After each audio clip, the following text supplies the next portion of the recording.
Hello guys, आज हम लोग वैद्युत द्विध्रुव की निरक्षीय स्थिति में वैद्युत विभव की गणना करेंगे और साथ ही विभव प्रवणता तथा वैद्युत क्षेत्र की तीव्रता में संबंध के बारे में बात करेंगे।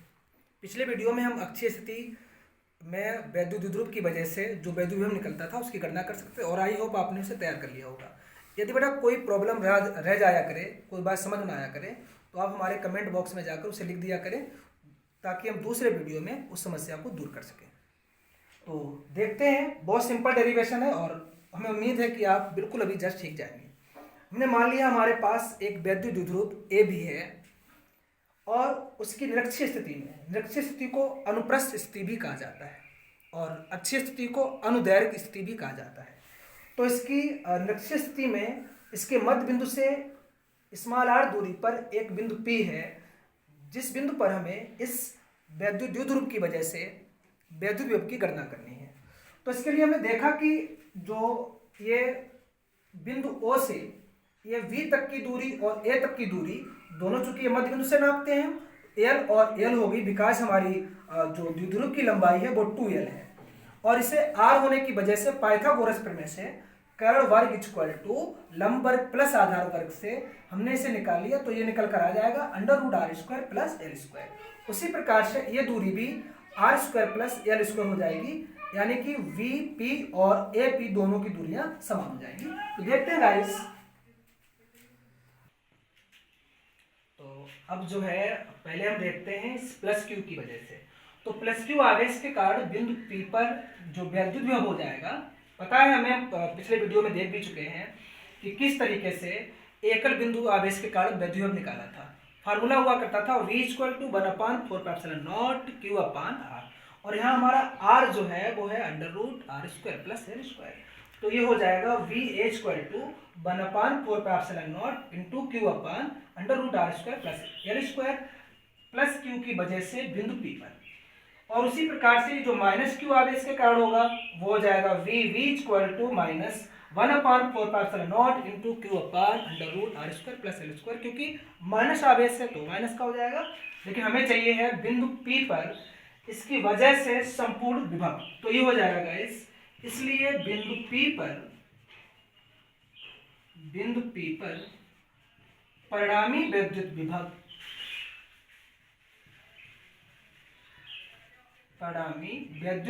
V = VA plus VV, minus चिन्ह है या हम डायरेक्ट इसे इसमें पुट करते हैं वैल्यू को, तो ये हो जाएगा 1/4πε0 Q/√r² प्लस l² और जब जोड़ेंगे तो फिर एक माइनस है तो ऑलरेडी दोनों भाग माइनस ही का हो जाएगा, प्लस माइनस।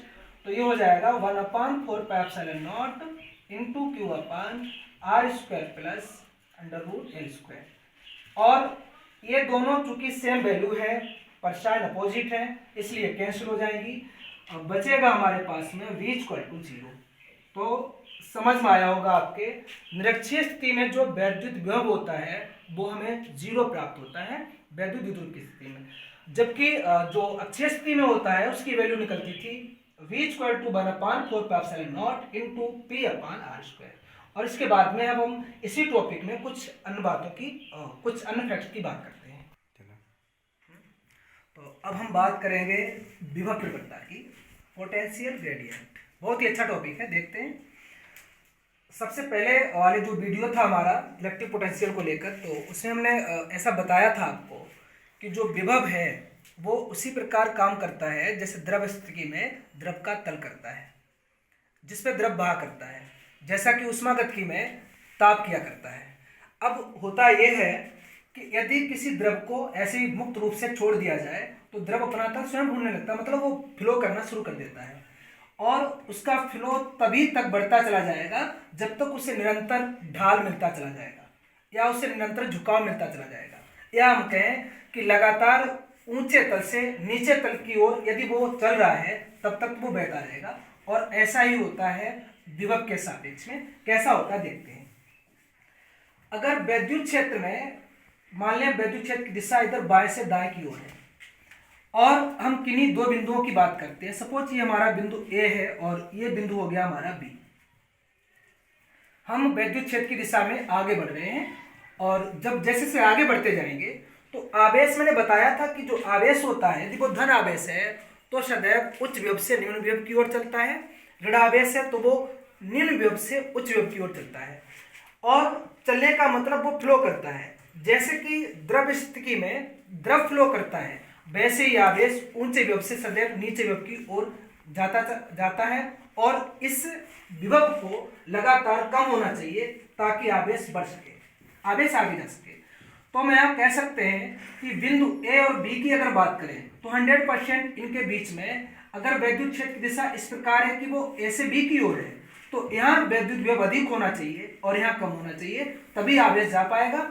यदि ऐसा हो जाता है कि बी पर ज्यादा हो गया तो धन आवेश नहीं जा पाएगा, यदि बराबर भी हो गया तब भी आवेश का प्रवाह रुक जाता है, दोनों बिंदु एक विभव पर आ जाते हैं। तो ऐसी कंडीशन में ये जो है अगर मैंने मान लिया सपोज कि यहाँ विभव बी है और बिंदु बी जो है वो थोड़ी दूरी पर डी आर दूरी पर यहाँ पर है, तो यहाँ पहले से थोड़ा कम होना चाहिए। अगर यहाँ v हो गया तो यहाँ v माइनस डी वी होना चाहिए, v माइनस डी वी होना चाहिए क्योंकि थोड़ा बहुत कम हो जाएगा। और दूरी के हिसाब से चूंकि कम होता चला जा रहा है, या मैं उल्टा आऊँ और v से a की ओर आऊँ तो दूरी के सापेक्ष से ये विभव बढ़ता चला जाएगा।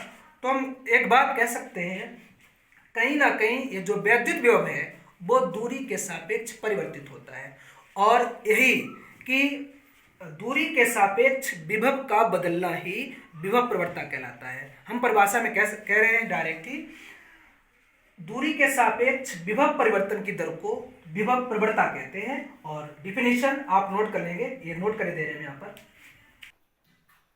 तो नोट कर लीजिए इस वीडियो को रोक करके इसकी डिफिनीशन को फिर से हम रिपीट कर रहे हैं।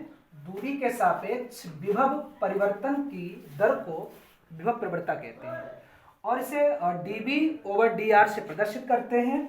इसका मात्रक चूंकि विभव का वोल्ट होता है, दूरी का मीटर होता है, तो वोल्ट प्रति मीटर होता है और इसकी विमा mLT-3A-1 होती है।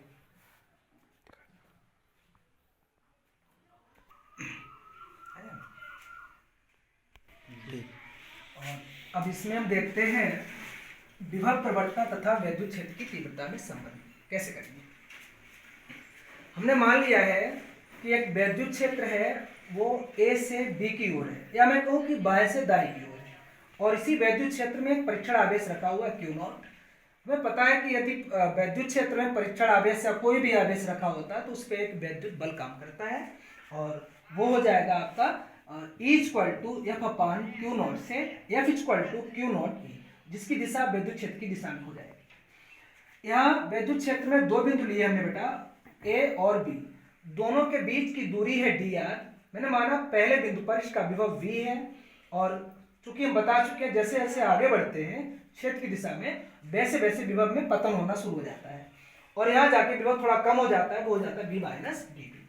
तब देखते हैं ये हो जाएगा आपका परीक्षण आवेश Q0 पर वैद्युत क्षेत्र की दिशा में लगने वाला बल, वैद्युत क्षेत्र की दिशा में लगने वाला बल F=Q0E। इसे मैंने कह दिया क्वेश्चन फर्स्ट। और अब जो है मैं इसे बिंदु B से A तक किसी परीक्षण आवेश को, इसी परीक्षण आवेश को लाना चाहते हैं बिंदु B से बिंदु A तक सूक्ष्म दूरी dr। तो देखते हैं, तो ये अब हम जो है जब B से A की ओर ला रहे हैं, विरुद्ध है चूंकि वैद्युत क्षेत्र की दिशा के, तो यानी कि बल के भी विरुद्ध हो गए, तो ये हो जाएगा परीक्षण आवेश Q0 को वैद्युत क्षेत्र के विरुद्ध बिंदु B से बिंदु A तक लाने में किया गया कार्य, चूंकि सूक्ष्म दूरी तक लाए हैं dr तक, तो ये हो जाएगा dW=F×dr। चूंकि विरुद्ध लाए हैं तो ये कार्य माइनस का होना चाहिए, dW=-F×dr, और मैंने इसे कह दिया क्वेश्चन सेकेंड। हमें पता है कि जो विभव के लिए पढ़ा है हमने वो पढ़ा है V=W/Q0। अब अगर ये चूंकि काम सूक्ष्म हो रहा है, dW है, तो विभव भी सूक्ष्म होना चाहिए, मीन्स dW हो जाएगा dW/Q0। और जब ये इस प्रकार से निकल आया है तो हम ऐसे कह सकते हैं, या dW हो जाएगा dV×Q0, और इसे कह दिया समीकरण 3। समीकरण समीकरण 2/3 से dw और dw दोनों की वैल्यू बराबर हो जाएंगी, एक ही समान, जो एक साइड बराबर होती है दोनों दूसरी साइड अपने आप बराबर हो जाती है। तो ये हो जाएगा minus implies that minus F into D R equal to D B into Q naught. और यहां से समीकरण 1 से हमें पता है F equal to Q naught E, तो यहां पर हम वैल्यू लिख सकते हैं इसकी F equal to Q naught E की। तो ये हो जाएगा Q naught E minus Q naught E into D R equal to D V into Q not is cancel, E equal to बचेगा D V over D R और minus into उधर पहुंच जाएगा। तो ये डायरेक्ट निकल कर आ रहा है E equal to minus D B over D R. अतः हम कह सकते हैं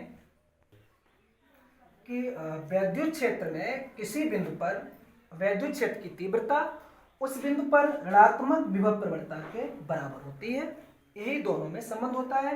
परीक्षा की दृष्टि से बहुत ही महत्वपूर्ण डेरिवेशन है और ये संबंध भी आप मौखिक याद रखेंगे। एक बार फिर से रिपीट करते हैं, वैद्युत क्षेत्र में किसी बिंदु पर वैद्युत क्षेत्र की तीव्रता उस बिंदु पर ऋणात्मक विभव प्रवणता के बराबर होती है। एक बार पूरा दिखा रहे हैं हम इसे, आप स्क्रीनशॉट लेके अपनी कॉपी पे अच्छी तरीके से नोट कर सकते हैं।